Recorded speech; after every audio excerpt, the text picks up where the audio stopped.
Hello friends, welcome to our YouTube channel Edu Guidance. Please like, share and subscribe.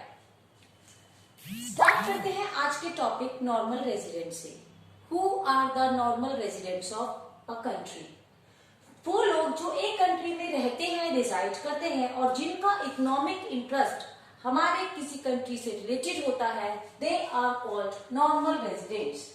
In short we can say वो लोग जो भारत में रहते हो और जिनका इकोनॉमिक इंटरेस्ट यानी जो जिनका फायदा भारत का फायदा हो, वो हमारे देश के नॉर्मल रेजिडेंट्स कहलाएंगे. तो बेसिकली भारत में रहने वाला हर आदमी भारत का नॉर्मल रेजिडेंट है. तो फिर वो कौन है जो नॉर्मल रेजिडेंट्स नहीं है? भारत में आने वाले टूरिस्ट, क्योंकि टूरिस्ट भारत में आते हैं, वो कुछ समय के लिए रहते तो हैं, पर उनका इकोनॉमिक इंटरेस्ट उनकी लिवलीहुड इंडिया में एग्जिस्ट नहीं करती. इलाज के लिए आने वाले दूर से पेशेंट्स या फिर पढ़ने के लिए आने वाले स्टूडेंट्स या किसी टीम के प्लेयर्स, ये एक कंट्री में रहते हुए भी वहां के नॉर्मल रेजिडेंट्स नहीं कहलाते. साथ में फॉरेन स्टाफ, डिप्लोमेटिक और फॉरेन आर्मी, किसी विदेशी सेना अगर किसी देश में प्रैक्टिस के लिए रह रही होती है तो वो भी उस देश के नॉर्मल रेजिडेंट्स नहीं है. साथ में एम्बेसीज में रहने वाले या फॉरेन स्टाफ, फॉरेन बैंक में रहने वाले डिप्लोमेट्स वगैरह भी इंडियन के नॉर्मल रेजिडेंट्स नहीं है. हर कंट्री, कई कंट्रीज में इंटरनेशनल ऑर्गेनाइजेशंस होती हैं, जैसे आईएमएफ के ऑफिस, WHO के ऑफिस. तो इन ऑफिस में काम करने वाले लोग भी, चाहे वो किसी भी कंट्री में हो, सपोज कीजिए आईएमएफ का, WHO का ऑफिस इंडिया में अगर होता है तो उसमें काम करने वाले लोग नॉर्मल रेजिडेंट्स ऑफ इंडिया नहीं है. साथ में क्रू मेंबर्स, शिप्स जो होती है one place to another place move करती रहती हैं, तो वहां के भी उसमें रहने वाले लोग भी किसी के भी नॉर्मल रेजिडेंट्स नहीं रहते. वो सिर्फ वही के नॉर्मल रेजिडेंट्स कहलाते हैं जिस सिटी से वो या कंट्री से वो बिलोंग करते हैं. साथ में बॉर्डर वर्कर्स. अब हम आते हैं अपने कंट्री, नेबरहुड कंट्री नेपाल के बारे में. नेपाल के लोग यूजुअली बॉर्डर क्रॉस करके इंडिया में आते हैं और उनका इकोनॉमिक इंटरेस्ट जो होता है वो इंडिया से रिलेटेड होता है, यानी उनकी लिवलीहुड भी इंडिया में है, पर still they are not the normal residents because they do not reside in India. वो बेसिकली नेपाल में रहते हैं और इंडिया में नहीं रहते, चाहे उनकी इकोनॉमिक इंटरेस्ट इंडिया में हो. तो this is a very important point. Normal residents मेरे वो लोग हैं जो इंडिया में रहेंगे भी और इंडिया से कमाएंगे भी और जिनका प्रॉफिट या जिनकी इनकम हमारे इंडिया की इनकम में काउंट होगा. So please, if you like the video, please like, share and subscribe our channel Edu Guidance. Hello friends, welcome to our channel Edu Guidance. Please like, share and subscribe. आज हम सीखते हैं domestic territory के बारे में. What is domestic territory? Domestic territory एक तरीके से लेमेंस के अकॉर्डिंगली वो फिजिकल फ्रंटायर है जो किसी मैप में रहता है, पर इकोनॉमिक ट्रांजैक्शन के अंडर ये थोड़ा सा वाइडर हो जाता है. लेट्स सी, कोई भी अगर नॉर्मल रेजिडेंट इंडिया का ऑनर है शिप्स और एयरक्राफ्ट्स का, फिर चाहे वो शिप्स और एयरक्राफ्ट्स फॉरेन में चले, जैसे रशिया टू जापान चले, जापान टू अमेरिका चले, पर अगर उनका ऑनर इंडियन रेजिडेंट्स होंगे तो वो पार्ट, वो बाउंड्री हमारी डोमेस्टिक टेरिटरी के अंदर आएगी. इसी तरीके से हमारे विदेशों में होने वाले फिशिंग वेसल्स, ऑयल और नेचुरल रिग्स जितने भी होंगे, रिफाइनरीज जितनी भी होंगी, अगर उनके ऑनर हमारे इंडियंस हैं, हमारे नॉर्मल रेजिडेंट्स हैं, तो that is also a part of our domestic territory, चाहे फिर वो किसी अनदर प्लेस में हो. देखिए, जितना भी ओशन लेवल होता है वो आउट ऑफ द कंट्री होता है, वो कॉमन इंटरनेशनल बाउंड्री पे होता है. जैसे हमारा बॉम्बे हाईवे हो गया, तो वहां पे जितने भी ऑयल रिफाइनरी होंगी, अगर उनके ऑनर हमारे नॉर्मल रेजिडेंट्स हैं, तो that is also a part of the domestic territory. Then after my embassies, consultancies and militaries, एक देश में होने वाली अदर एम्बेसीज हमारा पार्ट है. मीन्स रशिया में, चाइना में, श्रीलंका में, यहाँ तक कि पाकिस्तान में भी अगर इंडियन एम्बेसीज एग्जिस्ट करती हैं तो वहां की एम्बेसीज का पार्ट हमारी डोमेस्टिक टेरिटरी में काउंट होगा.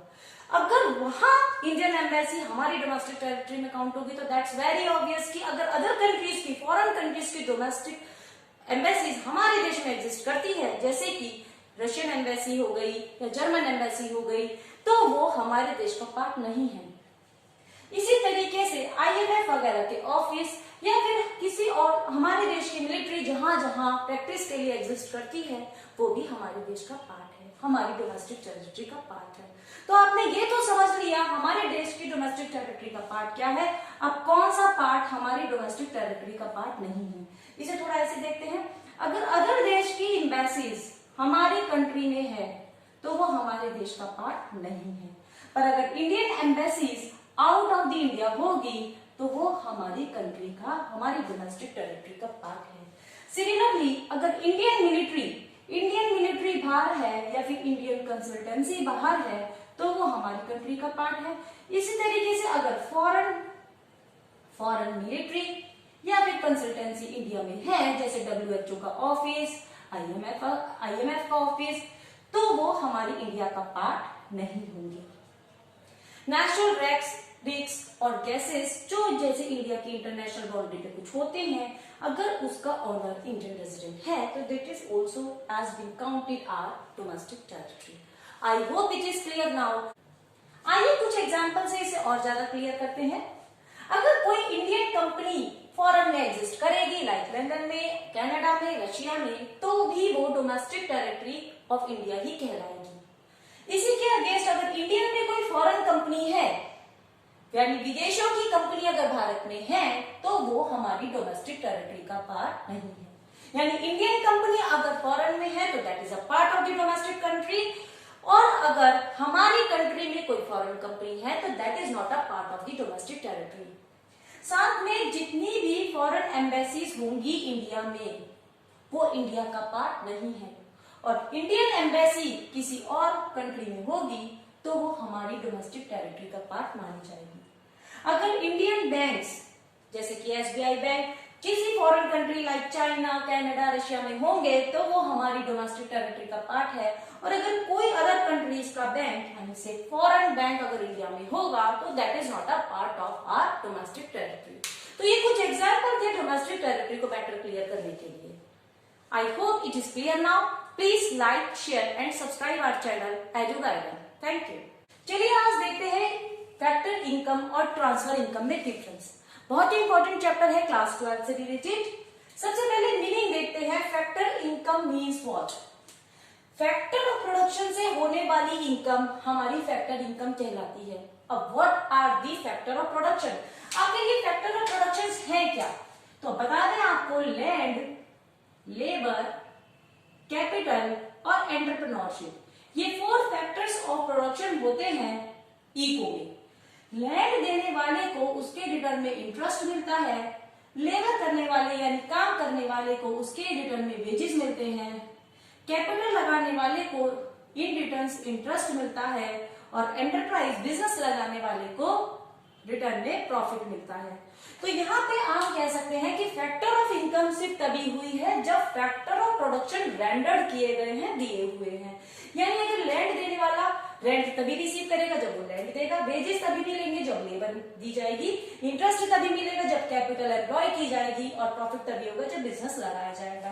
तो यहाँ पे कुछ भी फ्री ऑफ कॉस्ट नहीं है, नथिंग इज फ्री हेयर। यहाँ पे आपने सर्विस प्रोवाइड की है, तो that's why it is called factor income. जबकि यहाँ पे ट्रांसफर इनकम में there is no such efforts, यानी फ्री की इनकम मैं कह सकती हूँ, फ्री की इनकम।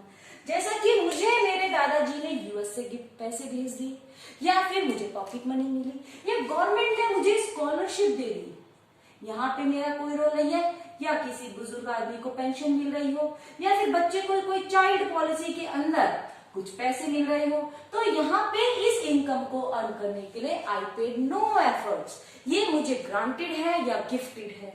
तो such type of income which are not rendered because of the factor of production is called my transfer income. आइए नेक्स्ट पॉइंट देखते हैं कि हमारी फैक्टर इनकम कहाँ कहाँ काउंट होती है। फैक्टर इनकम हमारे देश की domestic income and national income, it is counted in both case. तो यहाँ पे domestic income, national income, GDP, NDP, NDP और एनएनपी, ये सभी में इंक्लूडेड होती है। Whereas transfer income is count nowhere in the national income or the domestic income, यानी ये हमारे देश की इनकम का पार्ट नहीं होती। जैसे कि आपको बर्थडे पे गिफ्ट्स मिलते हैं, तो उन गिफ्ट्स को आप as a source of income में काउंट नहीं कर सकते, they are just a gifts of the grants. Similarly अगर किसी कंट्री को ट्रांसफर इनकम रिसीव होती है तो it is also not included in the domestic and the national income. Next point is मेरा concept, this is my earning concept because it is earned because of the factor production. क्योंकि मैंने यहाँ पे अपनी land render की थी so I received my rent, क्योंकि मैंने कैपिटल इन्वेस्टमेंट की थी so I received the interest, यहाँ पे मैंने लेबर प्रोवाइड करी थी, श्रम किया था सो आई रिसीव्ड द वेजेस, और यहाँ पे क्योंकि मैंने बिजनेस एस्टैब्लिश किया था सो आई मेक अ प्रॉफिट। जबकि transfer income only the receipt concept, यहाँ पे सिर्फ मुझे मिला है, जैसे एक गरीब देश को सिर्फ मिल रहा है because it is a poor country, तो यहाँ पे कोई भी सर्विस रेंडर नहीं की गई है, it is just free of cost. Then after my recipients, यहाँ पे रिसिपिएंट है कौन, फैक्टर ऑफ प्रोडक्शन को ही फैक्टर इनकम मिल रही है। जैसे मैंने आपको बताया था रेंट किसको मिल रहा है, हु रेंडर्ड दी लैंड, जिसने लैंड दी थी। इंटरेस्ट किसको मिल रहा है, हु गेव दी कैपिटल, और प्रॉफिट किसको मिल रहा है, जिसने बिजनेस लगाया, मीन्स एंटरप्रेन्योरशिप। तो इसी तरीके से मैं कह सकती हूँ वेजेस किसे मिले, लेबर को। तो यहाँ पे आप देख सकते हैं जो मेरे रेसिपिएंट्स हैं वो मेरे फैक्टर ऑफ प्रोडक्शन ही है, जबकि यहाँ जो गिफ्ट्स और ग्रांट्स होते हैं या तो वो ईदर दे आर गवर्नमेंट और द हाउस होल्ड। जैसे किसी मेरे यूएसए में रहने वाले नाना जी ने मुझे कुछ गिफ्ट्स भेजे या कुछ मनी भेजा, और या फिर मैं कह सकती हूँ किसी कंट्री ने हमारी इंडिया को कोई गिफ्ट्स दिए या फिर इंडिया ने किसी कंट्री को गिफ्ट्स दिए। तो आई hope it is clear difference between the factor income and transfer income. Please don't forget to like, share and subscribe our channel Edu Guidance। मिलते हैं नेक्स्ट वीडियो के साथ।